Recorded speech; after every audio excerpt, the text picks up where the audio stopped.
नमस्कार दोस्तों, YouTube channel साहित्य अध्ययन पर आपका स्वागत है। और आज हम जो प्रश्न लेने वाले हैं वो प्रश्न है नर्मदा नदी के तट के प्राकृतिक सौंदर्य का वर्णन, या फिर नर्मदा नदी के तट के सौंदर्य का वर्णन। तो नर्मदा नदी जो है मध्य प्रदेश की जीवनदायिनी नदी मानी जाती है। ये नदी एक ऐसी नदी है जो जिसका इतिहास जो है काफ़ी साल पुराना माना जाता है। यहाँ तक कि कुछ विद्वान इसको गंगा नदी से भी पुराना बताते हैं। कहते हैं कि जब हिमालय पर्वत नहीं था, गंगा नदी नहीं थी, तब से नर्मदा है। गंगा नदी आदि नदियों के तटों पर तो सभ्यताएं, प्राचीन नगर बसे, लेकिन नर्मदा नदी के तट पर प्राचीन काल से ही दंडकारण्य जैसे महान वन बसे हुए थे, जहाँ भृगु, अंगिरा, पुलस्त्य, क्रतु आदि जैसे बड़े बड़े ऋषि मुनियों के आश्रम हुआ करते थे। जिस मार्ग से भगवान श्री राम वनवास के समय होकर गुजरे थे, वो मार्ग भी नर्मदा नदी के तट पर बने हुए दंडकारण्य से होकर ही गुजरता था।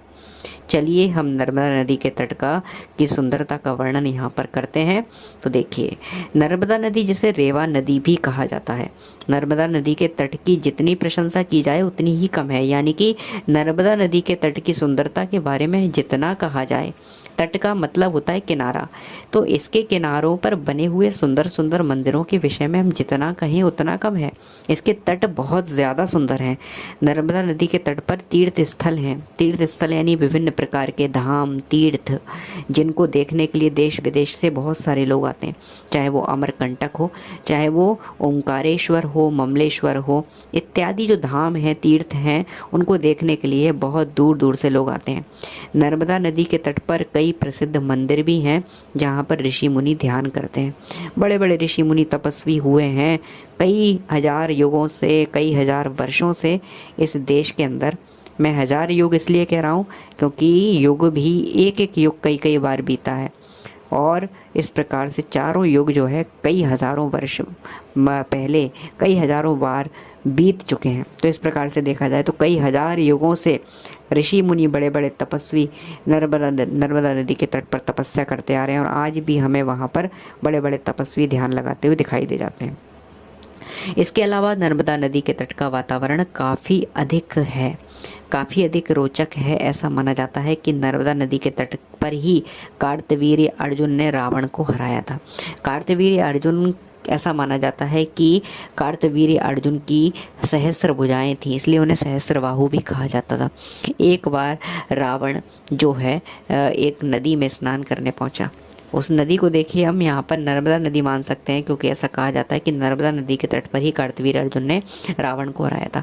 तो उस समय क्या हुआ था कि कार्तवीर्य अर्जुन उस नदी में अपनी स्त्रियों के साथ स्नान कर रहा था और जल क्रीड़ा कर रहा था। उसी नदी में रावण भी स्नान करने के लिए आया था। तो कार्तवीर्य अर्जुन की हजार भुजाओं के कारण नर्मदा नदी का जल रुक गया, और जिस ओर रावण स्नान कर रहा था वहाँ पानी का बहाव नहीं आ रहा था। तो रावण ने सोचा कि ऐसा कौन है जो नदी के जल को रोककर खड़ा हुआ है। तो रावण वहाँ पहुँचा और कार्तवीर्य अर्जुन से उसका सामना हुआ। उस लड़ाई में रावण के अंदर अभिमान था और कार्तवीर्य अर्जुन को हराने की चेष्टा की। तो उस समय कार्तवीर्य अर्जुन ने अपने भुजाओं से रावण को एक बंदर की तरह पकड़ लिया और कई दिनों तक पकड़े रखा, जिससे रावण का सारा अभिमान जो है चकनाचूर हो गया। आगे बढ़ते हैं तो नर्मदा नदी के तट की महिमा अनंत है। श्री राम, लक्ष्मण, गणेश जी, कार्तिकेय जी एवं कई सारे ऋषि मुनियों ने इस नर्मदा नदी के तट पर ही तपस्या की थी और कई सारी सिद्धियां प्राप्त की थी। नर्मदा नदी के तट की जितनी प्रशंसा की जाए उतनी ही कम है। ऐसा कहा जाता है कि नर्मदा नदी तो स्वयं भगवान शिव के द्वारा उत्पन्न हुई है। भगवान शिव के शक्ति से उत्पन्न नर्मदा नदी उनकी पुत्री मानी जाती है। नर्मदा नदी में प्राप्त हर एक पत्थर को शिवलिंग माना गया है और उसे नर्मदेश्वर कहा गया है। यह खासियत केवल नर्मदा नदी में ही पाई जाती है। तो नर्मदा नदी के तट की सुंदरता का वर्णन हम देख रहे हैं। तो कहते हैं कि एक समय जब अकाल पड़ रहा था, तब ऋषि मुनियों ने नर्मदा नदी की तपस्या की, और नर्मदा नदी प्रसन्न होकर एक बच्ची का रूप धारण कर आई और ऋषि मुनियों की प्रार्थना सुनी।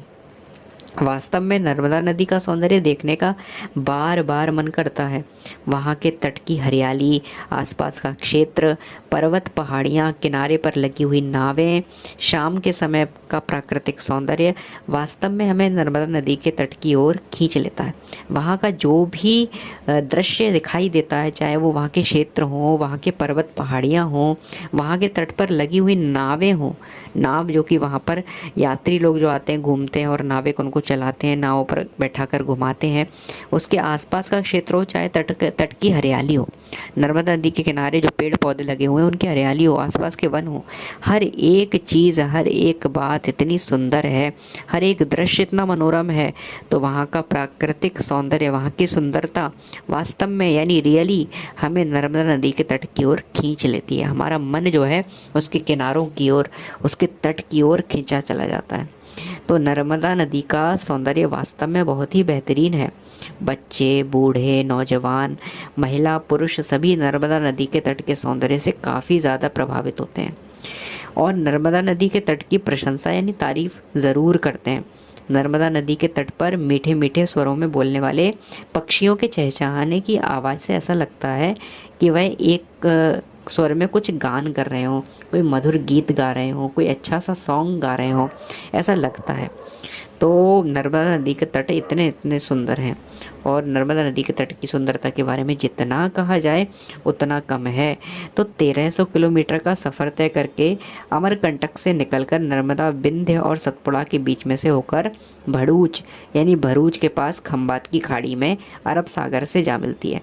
अरब सागर देखिए, यहाँ पे गुजरात की बात हो रही है, गुजरात की ओर से होते हुए नर्मदा नदी जाती है, मतलब मध्य प्रदेश से बहती हुई। इसका उद्गम जबलपुर से होता है, भेड़ाघाट से, और वहाँ से निकलती हुई ये अरब सागर में जा मिलती है। ये इसकी यात्रा है।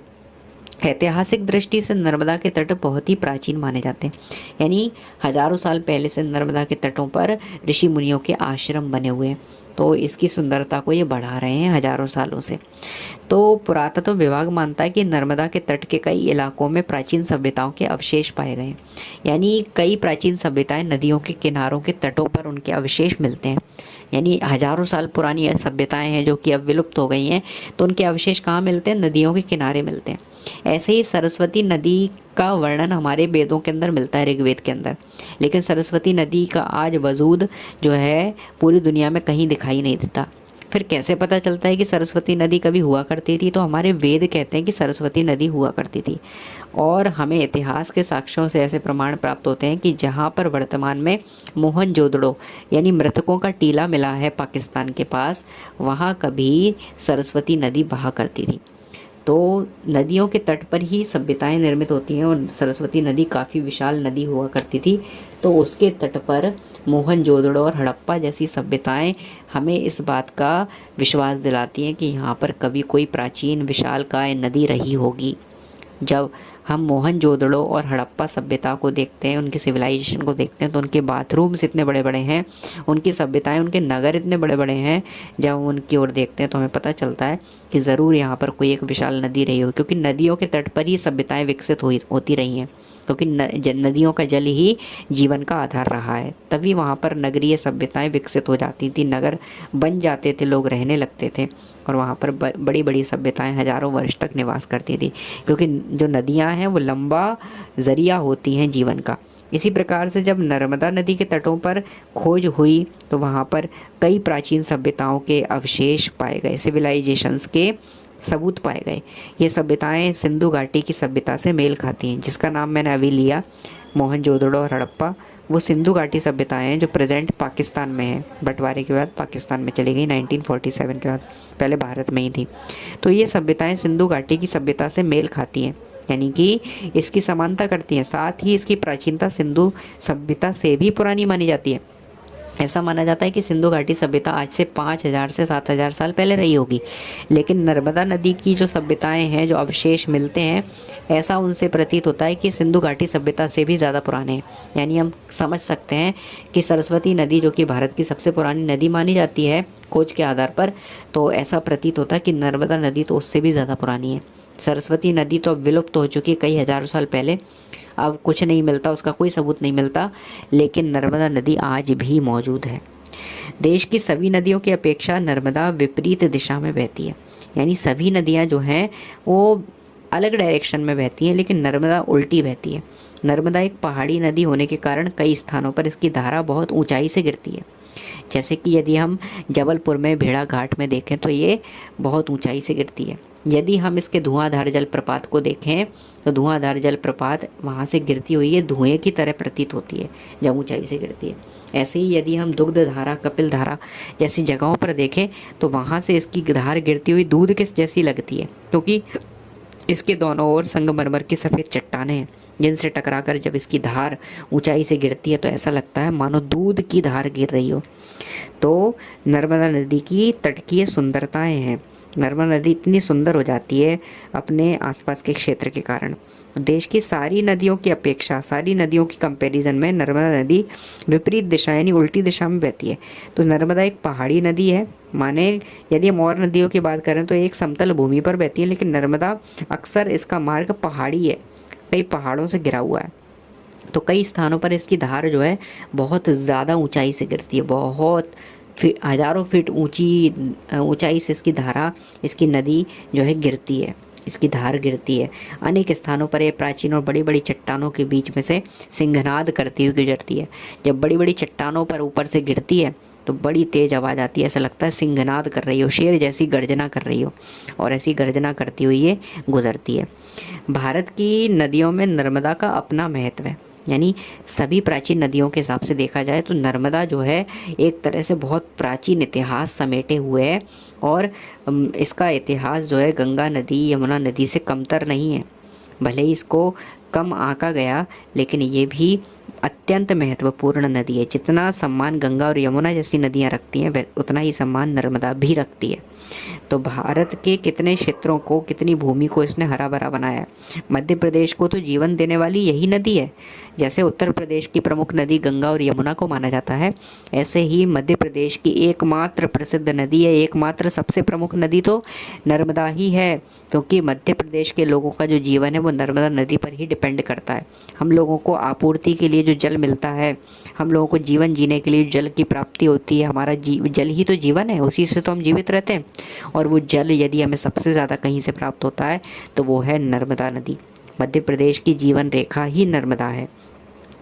न जाने इसने कितनी भूमि को इसने हरा भरा बनाया है, कितने खेतों को इसने सींचा है। तो इस तरीके से अन्न और जल दोनों हमें इस नदी से प्रदान होते हैं, प्राप्त होते हैं। कितने ही तीर्थ आज भी प्राचीन इतिहास के गवाह हैं, यानी कि प्राचीन इतिहास कि कितने तीर्थ जो हैं इस नदी के तट पर स्थित हैं और गवाही दे रहे हैं कि ये नदी कितनी प्राचीन है और कब से हमारी भूमि को सींचती आ रही है और हमें जीवन प्रदान करती हुई आ रही है। कितने हज़ारों वर्षों से हमारी वंश परंपरा को, हमारे पूर्वजों को ये जीवन देती हुई आई है नदी। नर्मदा के जल का राजा है मगरमच्छ, यानी मगरमच्छ एक ऐसा जानवर है जो इस नदी में रहता है। जैसे मछली जल की रानी बोली जाती है, ऐसे मगरमच्छ को जल का राजा बोला जाए तो अतिशयोक्ति नहीं होगी, क्योंकि जंगल का राजा शेर को बोला जाता है, किसी न किसी को एक उपाधि दी गई है। तो मगरमच्छ को जल का राजा कहा जाए और जल का भी ना कहा जाए तो नर्मदा के जल का राजा तो मगरमच्छ है ही, क्योंकि नर्मदा नदी में मगरमच्छों की संख्या बहुत अधिक पाई जाती है, जिसके बारे में कहा जाता है कि धरती पर उसका अस्तित्व 25 करोड़ साल पुराना है, यानी 25 करोड़ साल पहले से मगरमच्छ धरती पर है। सोचिए इसका वजूद कितना पुराना है। और माँ नर्मदा मगरमच्छ पर सवार होकर ही यात्रा करती है, यानी हर देवी का जिस प्रकार से कोई ना कोई वाहन माना जाता है, उनका कोई एक वाहन यानी जिस पर वो सवार होकर जाते हैं। जैसे लक्ष्मी जी का वाहन उल्लू है, गरुड़ देव का भगवान विष्णु का वाहन गरुड़ है, देवी दुर्गा का वाहन सिंह यानी शेर है, शिव जी का वाहन वृषभ यानी बैल है। जिस प्रकार से एक हर देवी देवता का कोई ना कोई वाहन होता है, उसी प्रकार से नर्मदा नदी का जो वाहन माना गया है वो मगरमच्छ को माना गया है। अधिकांशतः नदियों के वाहन जो हैं इसी प्रकार, वो नदी रूपी देवियों के वाहन जो होते हैं इसी प्रकार के नदियों के ही जीव जंतु होते हैं। तो नर्मदा नदी का जो वाहन माना है वो मगरमच्छ को माना गया है। और नर्मदा नदी के जब हम चित्र देखते हैं तो उनके हाथ पर हम एक शिवलिंग रखा हुआ देखते हैं। इससे पहचान होती है कि नर्मदा नदी के अंदर से शिवलिंग प्रकट होते हैं, क्योंकि नर्मदा नदी खुद शिव जी से ही द्वारा उत्पन्न हुई है। शिव जी ने ही उनको उत्पन्न किया है, शिव जी से ही उनका जन्म हुआ है। तो नर्मदा नदी के अंदर मिलने वाला हर एक पत्थर शिवलिंग रूप है। इसलिए नर्मदा नदी का जब हम फोटो देखते हैं, उनका चित्र देखते हैं, तो उनके एक हाथ में हमें शिवलिंग दिखाई देता है और वो हमें किस पर विराजित दिखाई देती है? मगरमच्छ के ऊपर। इस प्रकार से तो नर्मदा नदी के बारे में हम जितना कहें, इसके तट की सुंदरता का वर्णन करें, वो कम है। एक बार नर्मदा नदी के तट पर यदि हम भ्रमण करने जाते हैं तो हमारा मन स्वतः यानी अपने आप ही नर्मदा नदी के तट पर घूमने का करता है, क्योंकि वहाँ का सुहावना मौसम हमें अपनी ओर खींचता है। तो इस प्रकार से नर्मदा नदी के तट की सुंदरता का वर्णन हमने देखा। आगे आप और भी वीडियो में नर्मदा नदी के बारे में जान सकते हैं। अन्य वीडियोस भी देखें, अन्य अच्छी अच्छी जानकारियाँ आपको इस चैनल पर प्राप्त होंगी। थैंक यू सो मच, बहुत बहुत धन्यवाद।